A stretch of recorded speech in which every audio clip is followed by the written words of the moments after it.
नमस्कार प्यारे साथियों, स्वागत है आपके अपने पसंदीदा channel amazing fact of GS विश्व। साथियों, जैसा कि हम प्राचीन भारत में बौद्ध धर्म के विषय में पढ़ रहे थे और उसका एक लेक्चर आप तक पहुंच भी गया था। साथियों, आज हम बौद्ध धर्म के बहुत ही महत्वपूर्ण सेशन पर चर्चा करने वाले हैं और ज़्यादातर आमतौर पर क्वेश्चन यहाँ से बन के आने की संभावना रहती है। देखिए, बौद्ध धर्म से रिलेटेड बहुत सारे क्वेश्चन आपके एग्जाम में पूछे गए हैं और पूछे जाते रहेंगे। आखिर हम देख लेते हैं कि इस बौद्ध धर्म की विशेषता क्या है। तो सबसे पहले पॉइंट हम बात करेंगे बौद्ध धर्म अनीश्वरवादी, यानी कहने का तात्पर्य है कि बौद्ध धर्म ईश्वर की सत्ता को नहीं मानता है। अब हम अगर दूसरे पॉइंट की बात करें तो बौद्ध धर्म अनात्मवादी है। देखिए, यहाँ अनात्मवादी कई बच्चों को पढ़ा दिया जाता है कि बौद्ध धर्म आत्मा को नहीं मानता है। ऐसा नहीं है, आत्मा की सत्ता को मानता है, किंतु वो कहता है कि जब तक आप स्वयं को नहीं जानेंगे तब तक आप आत्मा के विषय में नहीं जान सकते हैं। ध्यान रखिएगा, यानी इसका मतलब सीधे सीधे हम कह सकते हैं कि आत्मा नहीं है, ये ऐसा नहीं हो। ठीक, यहाँ पर आत्मा है, लेकिन आत्मा को समझने से पहले आपको अपनी चेतना को जानना होगा। ध्यान रखिएगा, आत्मा को जानने से पहले आपको अपनी चेतना को जानना होगा। ध्यान रखिएगा। तो यहाँ पर ये आप कंफ्यूजन बिल्कुल खत्म कर दीजिए कि अगर कहीं आपको मिल जाए कि बौद्ध धर्म आत्मा को नहीं मानता है तो ये गलत होगा। ध्यान रखना, बौद्ध धर्म आत्मा को मानता है, किंतु किस रूप में? चेतना के रूप में। नेक्स्ट पॉइंट देखिए, बौद्ध धर्म कहता है, बौद्ध दर्शन में कहा गया कि बौद्ध दर्शन क्षणिकवादी बताता है बौद्ध धर्म को। देखिए, क्षणिकवादी क्या होता है?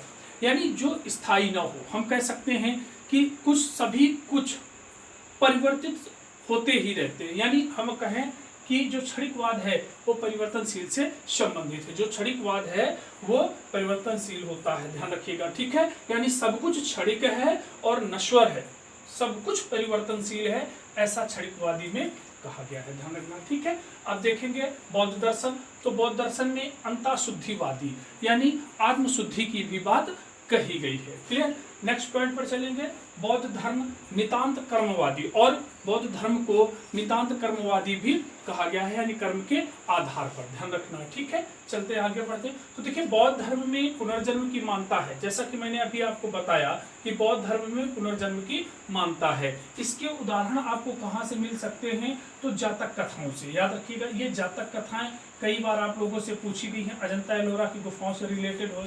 ठीक है। तो देखिए, यहाँ जातक कथाएं क्या हैं? तो जातक कथाओं से आपको याद रखना है कि गौतम बुद्ध के पिछले जन्म की जो घटनाएं हैं वो जातक कथाओं में वर्णित की गई है, चित्रांकित की गई है। तो देखिए, बौद्ध दर्शन में हमें ये ध्यान रखना है कि बौद्ध धर्म पुनर्जन्म को मान्यता देता है। अब देखिए, यहाँ पर पंच स्कंद, जिस प्रकार से पुराणों में मनुष्य के शरीर के निर्माण के लिए 5 तत्व की बात की गई है, चित, जल, पावक, गगन, समीरा। ध्यान रखना, ठीक है। यानी यहाँ पर 5 तत्व की बात की गई। इसी प्रकार से बौद्ध धर्म व्यक्तित्व निर्मित जो है उसके 5 स्वरूप की बात करता है। 5 में रूप, वेदना, संज्ञा, संस्कार और विज्ञान। ध्यान रखो, ठीक है। ये इंपॉर्टेंट रहेगा। यानी अगर कभी क्वेश्चन आ जाए कि बौद्ध धर्म में 5 स्कंदों में से कौन सा सम्मिलित नहीं है, तो देखिए, रूप, वेदना, संज्ञा, संस्कार, विज्ञान, ये सभी सम्मिलित है। इनके सिवाय कोई भी चीज आ जाती है तो आप आसानी से उस क्वेश्चन को कर सकते हैं। एक बार फिर से गौर करिएगा, यानी यहाँ मानव व्यक्तित्व के निर्माण के लिए बौद्ध धर्म ने 5 स्कंद बताए हैं। उनमें से रूप, वेदना, संज्ञा, संस्कार और विज्ञान को सम्मिलित किया गया है। चले, बौद्ध धर्म के त्रिरत्न की बात करते हैं। तो देखिए, बौद्ध धर्म के त्रिरत्न की जब बात होती है तो यहाँ पर बुद्ध, धम्म और संघ की बात की गई है। बुद्ध, धम्म और संघ की बात की गई है। यहाँ बुद्ध का जो तात्पर्य है वो ज्ञान से है, यानी ज्ञानी होने पर। ध्यान रखना। और जो धर्म है वो बुद्ध के उपदेशों का स्वरूप क्या कहलाता है? धम्म कहलाता है। क्लियर। अब संघ क्या है? तो जो बौद्ध धर्म को मानने वाले हैं, ठीक है, भिक्षु कह सकते हैं, भिक्षुड़ी कह सकते हैं, तो वो संघ के अंतर्गत है। देखिए, तो बुद्ध, धम्म और संघ, यानी बुद्ध क्या है? जिसे ज्ञान प्राप्ति है, और ज्ञान प्राप्ति के जो उपदेश हैं वही क्या है? वो धम्म है, यानी धर्म है। और संघ क्या है? जो बौद्ध धर्म को मानते हैं उनका समूह क्या कहलाता है? संघ कहलाता है। अब देखिए, संघ से बहुत सारे क्वेश्चन जुड़ जाते हैं। संघ में एक शब्द आता है उपसंपदा। देखिए, संघ में एक शब्द आता है उपसंपदा, किसे कहते हैं? तो देखिए, संघ में प्रवेश करने की स्थिति को, जब आप संघ में प्रवेश करते हैं तो उसके लिए आप एक शब्द यूज करते हैं जिसे कहा जाता है उपसंपदा।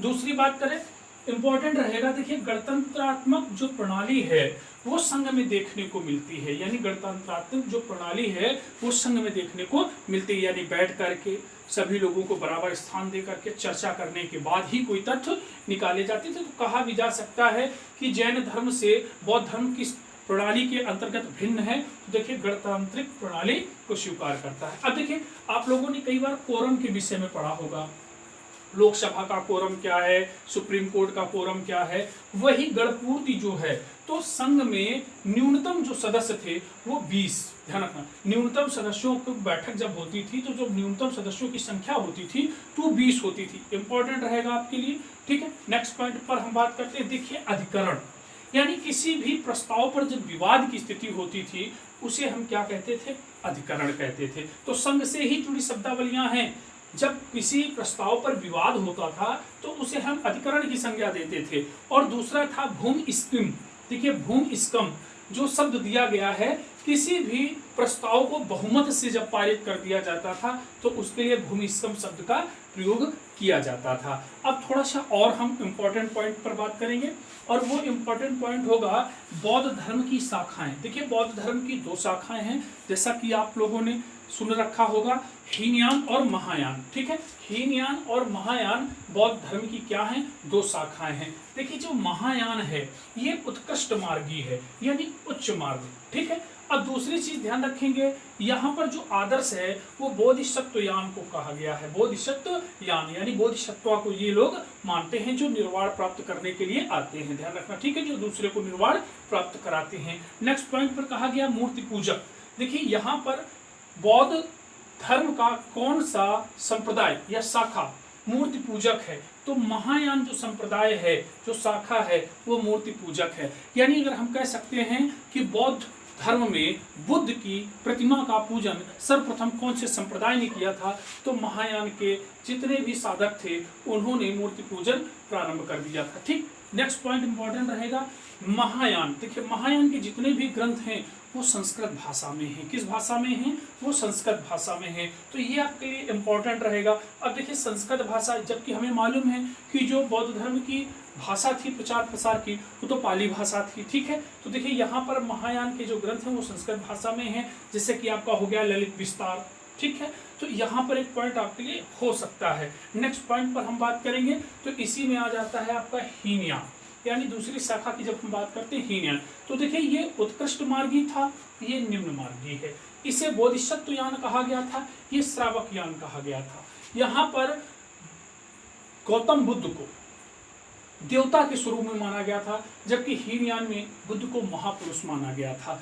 नेक्स्ट पॉइंट पर हम बात करें तो देखिए ये व्यक्तिवादी था। व्यक्तिवादी का तात्पर्य ये होता है कि अपने प्रयासों से ही मोक्ष प्राप्त किया जा सकता है, ठीक है। तो निम्नलिखित में से कौन सा व्यक्तिवादी संप्रदाय है, तो आप आसानी से जवाब दे सकते हैं, हीनयान, महायान, श्वेतंबर, दिगंबर। तो आप आसानी से टिक कर सकते हैं कि हीनयान व्यक्तिवादी संप्रदाय था। क्यों, क्योंकि ये अपने प्रयासों से ही मोक्ष प्राप्त करता था, क्योंकि गौतम बुद्ध को ये महापुरुष मानता था। जैसे कि आपने रामायण और रामचरितमानस के विषय में पढ़ रखा है, तो देखिए जब रामचरितमानस के विषय में पढ़ते तो गोस्वामी तुलसीदास जी ने श्री राम को प्रभु का स्वरूप दिया है, देवता का स्वरूप दिया है, जबकि रामायण में मर्यादा पुरुषोत्तम राम कहा गया है, ठीक है। तो देखिए हीनयान में मांस पूर्तियां क्या था, वर्जित था। इंपॉर्टेंट रहेगा आपको आपके लिए, ठीक है। अब देखिए लास्ट में पॉइंट देखेंगे तो देखिए जो हीनयान के ग्रंथ थे ये पाली भाषा में थे। किस भाषा में थे, ये पाली भाषा में थे।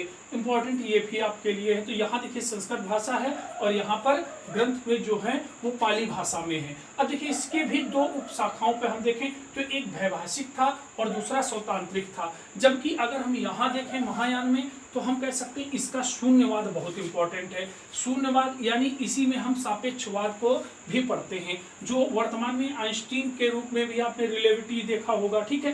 तो देखिए यहाँ पर नागार्जुन ने शून्यवाद और सापेक्षवाद का स्वरूप दिया था। तो यहाँ पर भारत का आइंस्टीन इसे कहा जाता है, तो यहाँ नागार्जुन को भारत का आइंस्टीन कहा जाता है। इन्होंने बताया था कि किसी न किसी कारण से कोई ना कोई वस्तु निर्मित हुई है जिसका कोई ना कोई कारण है। तो ये छोटे छोटे पॉइंट हैं, यानी किसी कारण से ही किसी वस्तु या किसी पिंड का निर्माण हुआ है, ऐसा किसने कहा था? नागार्जुन ने बहुत पहले कह दिया था। तो बौद्ध धर्म में से जुड़े आज हम महत्वपूर्ण पॉइंटों पर चर्चा कर रहे थे। ठीक है, उम्मीद करता हूँ समझ में आया होगा। नेक्स्ट वीडियो पर हम बौद्ध धर्म की लिटरेचर के विषय में बात करेंगे। बस आपको रिवीजन करते चलना है पीछे। अब आप जब लिटरेचर पढ़ेंगे और उसी के साथ में संबंधित शिल्प को पढ़ेंगे तो बहुत सारी चीज़ें आपको समझ में आ जाएंगी। जैसा कि बार बार बच्चे हमसे कहा करते हैं कि भैया आप कभी लाइक, सब्सक्राइब और शेयर के लिए कभी नहीं करते हो। तो देखिए, आप लोगों को अगर पसंद आता है तो लाइक, शेयर और सब्सक्राइब जरूर करें, नहीं आता है तो कोई बात नहीं, उसमें कोई ज़बरदस्ती नहीं होगी। धन्यवाद।